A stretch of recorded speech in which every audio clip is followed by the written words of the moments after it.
नमस्कार, आदाब, सत श्री अकाल। स्वागत है आप सभी का मेरे चैनल मूवी सीरीज़ में। आज हम एक्सप्लेन करने वाले हैं लॉयन मूवी, जो कि एक सच्ची घटना पर आधारित है। इसमें एक बच्चे की कहानी दिखाई जाती है जो बचपन में अपने परिवार से दूर हो जाता है और उसकी खोज शुरू होती है 25 साल बाद। तो चलिए शुरू करते हैं एक सच्ची घटना पर आधारित मूवी। कहानी की शुरुआत में एक बच्चे को दिखाया जाता है जिसका नाम सरू है। सरू अपने बड़े भाई गुड्डू के साथ ट्रेन में कोयला चोरी कर रहा होता है। दरअसल ये लोग बहुत गरीब हैं, इन्हें अपनी गुजर बसर के लिए चोरी करनी पड़ती है। ये दोनों ट्रेन से बहुत सारा कोयला चोरी करते हैं और उस कोयले को एक दुकान में बेचने के लिए जाते हैं। उसी दुकान में जलेबियां भी बन रही होती हैं। सरू अपने बड़े भाई से कहता है कि मुझे जलेबी खानी है। उसका बड़ा भाई कहता है कि एक दिन मैं तुम्हें जलेबी जरूर खिलाऊंगा। उसके पास इतने पैसे नहीं है कि वो अपने छोटे भाई को जलेबियां खिला सके। सरू कहता है कि एक दिन हम दुकान की सारी जलेबियां खरीद लेंगे।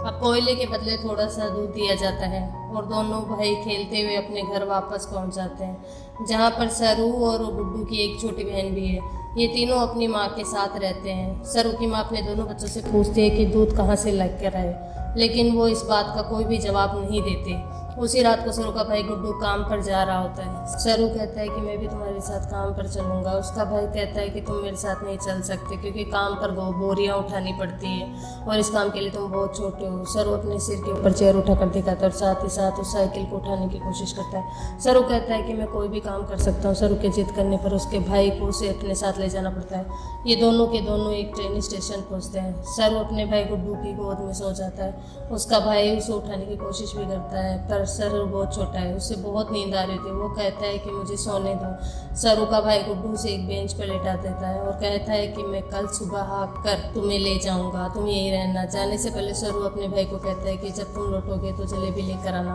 वो कहता है कि ठीक है। सरू कहता है 2000 जलेबियाँ। इसके बाद उसका भाई गुड्डू काम पर चला जाता है।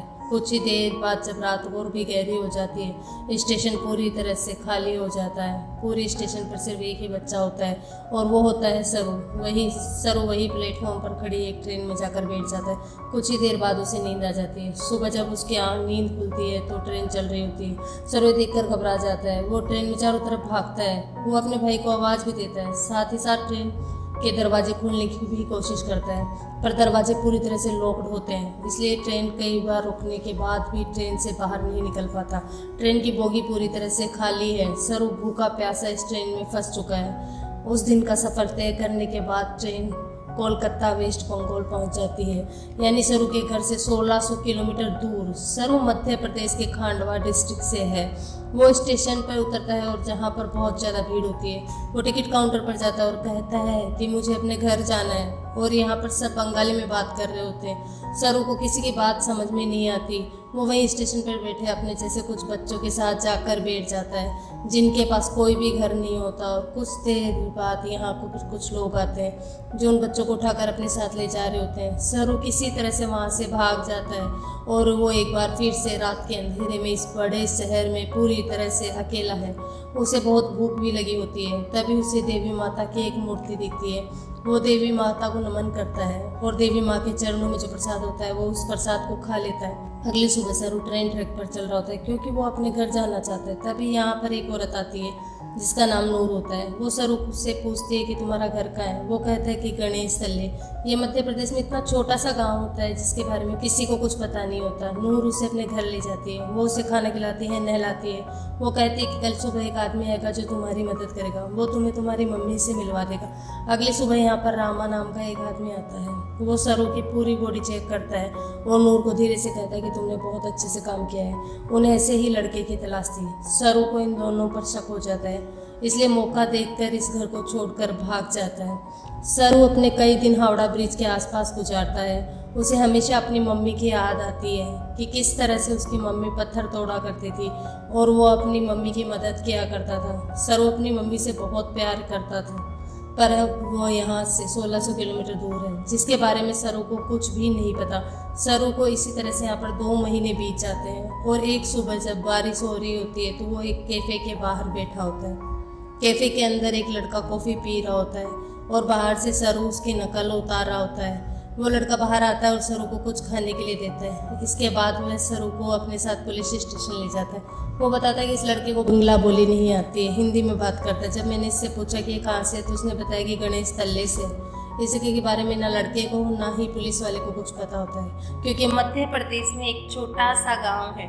लड़का सरू से उसकी मम्मी का नाम भी पूछता है। सरू कहता है कि मेरी मम्मी का नाम मम्मी ही है। दरअसल उसे अपनी मम्मी का नाम भी पता नहीं होता।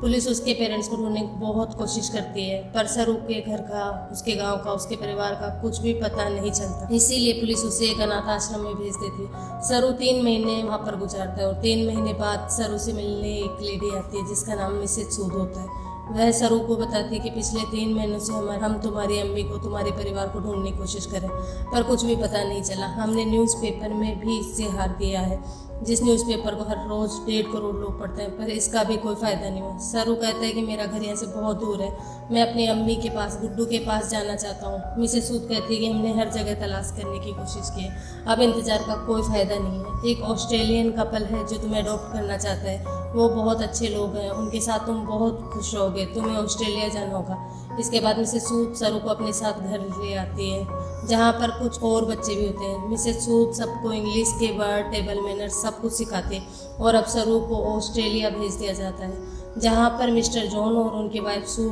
जिन्होंने सरू को अडॉप्ट किया होता है, उसे देखकर वह बहुत खुश होते हैं। सरू को अपने घर ले आते हैं। छोटे से मिट्टी के घर में रहने वाला सरू जब इस घर को देखता है तो पूरी तरह से हैरान हो जाता है। साथ ही साथ वो गुमसुम भी होता है, क्योंकि यह देश, यहाँ की हवा, मिट्टी सब सरू के लिए पूरी तरह से नए हैं। सरू की मोम, जिसका नाम सू है, जिसने सरू को अडॉप्ट किया है, वह सरू से इंग्लिश में कहते हैं कि मुझे पता है तुम्हारा सफ़र इतना आसान नहीं था, तुम मुझे इस वक्त कुछ नहीं बता सकते, पर एक दिन तुम मुझे सब कुछ बताओगे।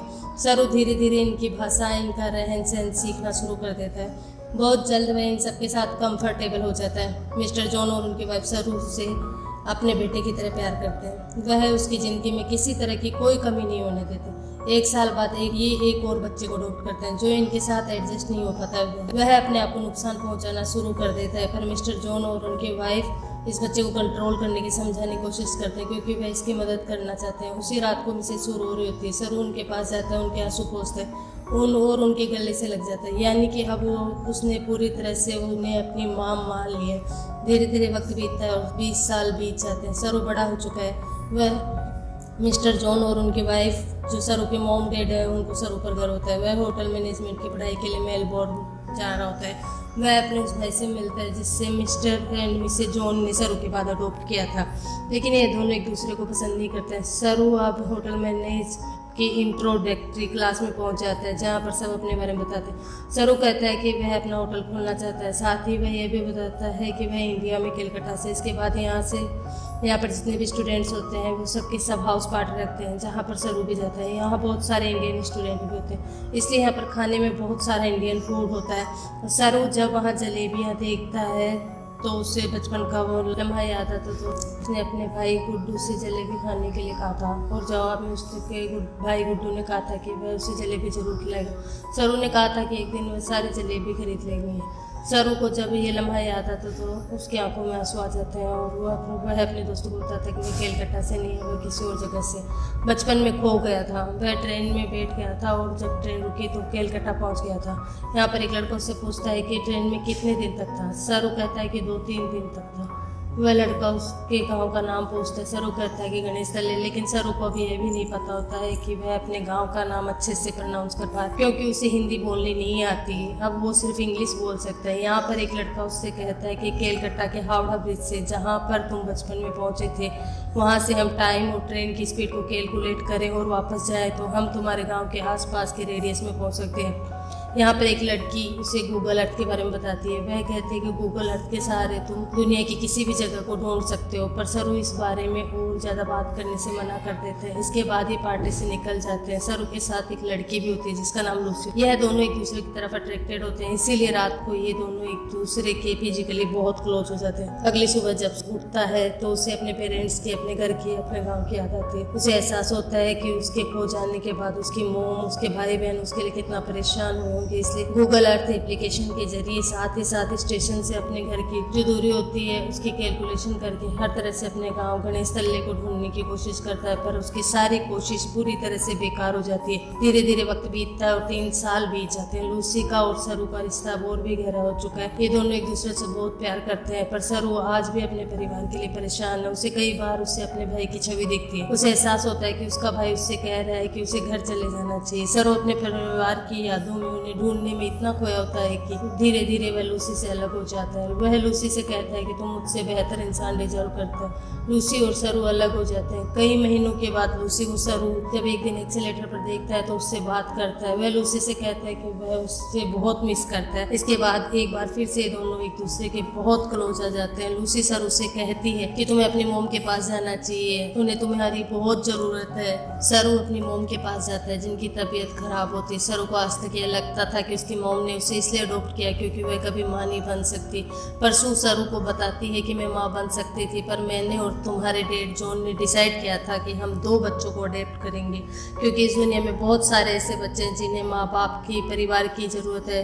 वह सरू को अपने बचपन का एक्सपीरियंस भी बताती है। वो कहती है कि मेरे डैड बहुत ज़्यादा अल्कोहल पीते थे, वे एक अच्छे इंसान नहीं थे। मैं हमेशा डरी डरी रहती थी और एक दिन जब मैं अपने घर के पीछे गई तो मैं चाहती थी कि धरती मुझे निकल ले। तभी मुझे खेत के दूसरी तरफ एक बच्चा दिखा जिसकी ब्राउन स्किन थी और अगले पल वो बच्चा मेरी साइड में खड़ा था। उस पल मुझे एहसास हो गया था कि अब मेरी जिंदगी में सब कुछ ठीक होगा। फिर तुम और तुम्हारा भाई मेरी जिंदगी में आए, लेकिन अब तुम मुझसे बात नहीं करते, मुझे तुम्हारी जरूरत है। सरू को यहाँ पर एहसास होता है कि उसे अपनी मोम का साथ देना चाहिए और साथ ही वह अपनी बायोलॉजिकल मदर को भी ढूंढना चाहता है, अपने भाई को ढूंढना चाहता है। इसलिए एक बार फिर से गूगल अर्थ पर अपने गाँव को ढूंढने की कोशिश करता है और जब वह इंडिया के अलग अलग हिस्सों को जूम करके देखता है तो उसे वह जगह दिखाई देती है जहाँ पर उसकी मोम पत्थर तोड़ा करती थी। इसके बाद वह धीरे धीरे आसपास के पूरे एरिया को सर्च करता है। उसे अपना गाँव जिसका नाम गणेश तलाई है वह मिल जाता है। उसे पता चल जाता है कि उसका गाँव मध्य प्रदेश के खांडवा डिस्ट्रिक्ट में है। इस बात से बहुत खुश होता है। वही बात लूसी को और अपनी मोम को बताता है। उसकी मोम भी उसके लिए बहुत खुश होती है क्योंकि उसकी मोम और उसके डैड चाहते हैं कि वह इंडिया जाकर अपने परिवार से मिले। सरू अब भारत आ जाता है और वो उस जगह पहुंच जाता है जहाँ पर उसने अपना बचपन बिताया था। वह धीरे धीरे बचपन की यादों से आगे बढ़ता है और उस घर तक पहुंच जाता है जहाँ पर बचपन में अपनी मोम, अपने भाई और अपनी बहन के साथ रहा करता था। पर अब इस घर में कोई भी नहीं रहता। वह आस पड़ोस से पूछने की कोशिश भी करता है और उसकी भाषा किसी को समझ नहीं आती और न ही अब उसे हिंदी समझ में आती है। तभी वहाँ पर एक आदमी आता है जिसे इंग्लिश आती है। सरू अपने भाई, अपनी बहन का नाम बताता है। उससे पूछता है कि जो परिवार पहले इस घर में रहता था अब वह कहाँ चला गया, पर वह आदमी कुछ भी नहीं बताता और वहाँ से चला जाता है और कुछ ही पलों के बाद वह लौट कर आता है और सरू को इशारा करता है। सरू जब उस तरफ जाता है तो देखता है कि सामने एक बूढ़ी औरत आ रही है और यह औरत और कोई नहीं बल्कि वह होती है जिसकी गोद में सरू ने अपना बचपन बिताया था। यह उसकी बायोलॉजिकल मोम होती है। वह उसके गले लगकर बहुत रोता है। सरू की मोम आज तक उस गांव को छोड़कर इसलिए नहीं गई थी